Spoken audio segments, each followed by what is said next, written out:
Hi again then guys, and welcome to another installment of GT Masters on Gran Turismo Sport for the moment, and this time we're featuring the arch nemesis, basically, of last week's Group 3 race car, the Impreza.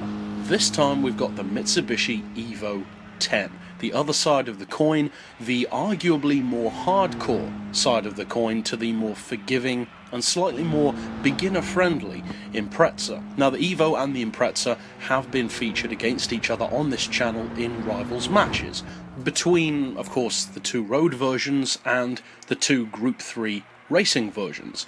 Now, this particular review, of course, is slightly different to a rivals match because we have more time to talk about the car in a more in-depth way, and also you don't necessarily have to just compare it to the Impreza. You can go beyond that and compare it to other cars in the class, because obviously on GT Sport that's going to be a more relevant question. Because yes, of course, you will occasionally go up against other Impreza Group 3 machines, but more often than not you're going to be going against stuff like Aston Martin Vantages, Ferrari 458s, and a flurry of other Group 3 class machines which aren't its natural rivals in road form, but which are its direct rivals in racing form. So what does the Evo have to offer? Well, the engine is something that we're not told about in terms of what cylinder arrangement it has, what capacity you're working with.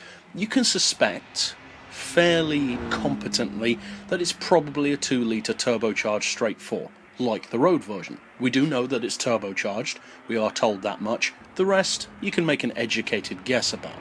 As far as power and torque, well, you're looking at actually the exact same power as the Impreza, 553, but this car puts out more torque, 484, which is quite a lot for this category in general, let alone for an Impreza versus Evo showdown. As far as its weight, it's a little bit more than the Subaru, but it's pretty well placed still against some of the other Group 3 machines at 1,251 kilos. That's certainly no way near being an overweight Group 3 car by any means. And the horsepower per tonne is pretty good, it's 442, which, unfortunately for the Evo, is slightly less than the Impreza, which has 446.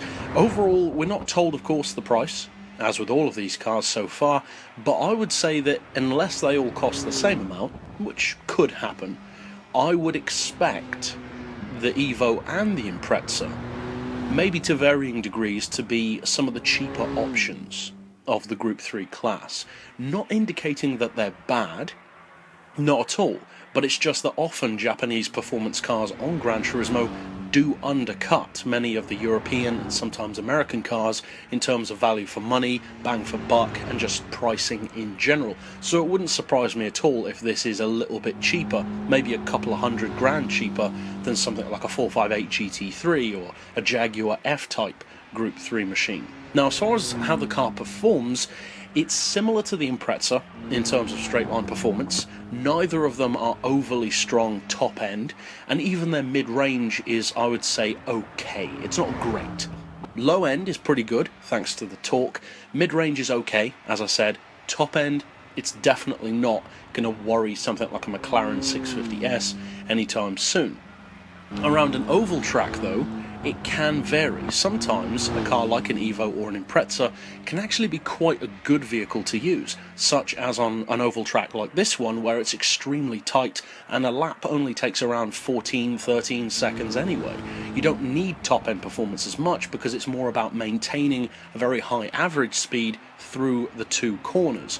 And in fact, those two corners have much more of an effect on your overall lap time than the two straight sections do. That's just the nature of a smaller oval track. So on a track like this, the Evo and the Impreza are both much closer to any of their competing vehicles, be it Vision GT cars in the class, or be it something like a Nissan GTR, or a Mercedes SLS, or an AMG GT. They're much closer to those cars than you'd probably expect them to be. It's only on tracks like the Nordschleife, or potentially something like Monza, or the Le Mans without the chicanes in particular, where you're going to notice that lack of top-end grunt.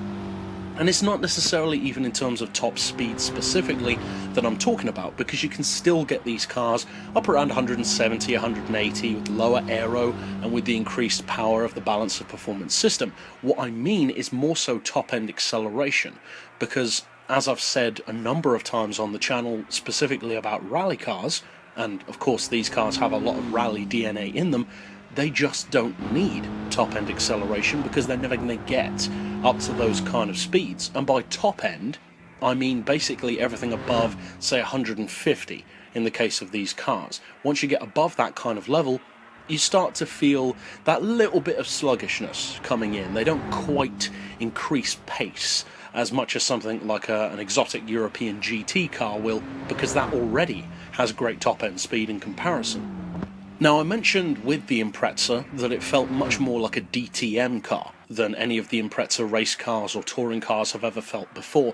I would say this Evo is a little bit closer, in terms of how it handles, to existing Evo versions than the Impreza is to its existing versions. The Evo 9 touring car in particular is not too far off this one. Now, of course, that has all-wheel drive. This one, just like the Impreza, does not. And that does make a difference. This one of the two is a little bit more tail-happy, and it's not unforgiving, but it's a little bit more twitchy, a little bit more aggressive, and you just need to take a bit more care than you would if it did have all-wheel drive, such as, for instance, in the fictional Evo 10 rally car on Gran Turismo 6. Overall, both the Impreza and the Evo Group 3 machines are very specialised in the way they perform. They're the kind of cars where they're not going to dominate every track. In fact, there are very few vehicles which will. But they are cars that if you bring out on the right track, they can be very useful and really the definition of a track weapon. They do offer that for sure. And in the case of both of them, although losing all-wheel drive is slightly disappointing initially, it really doesn't hurt the car that much. In fact, in some ways, it makes them more nimble. But that's it overall for this particular review. I'll see you guys next time, and as always, thanks for watching.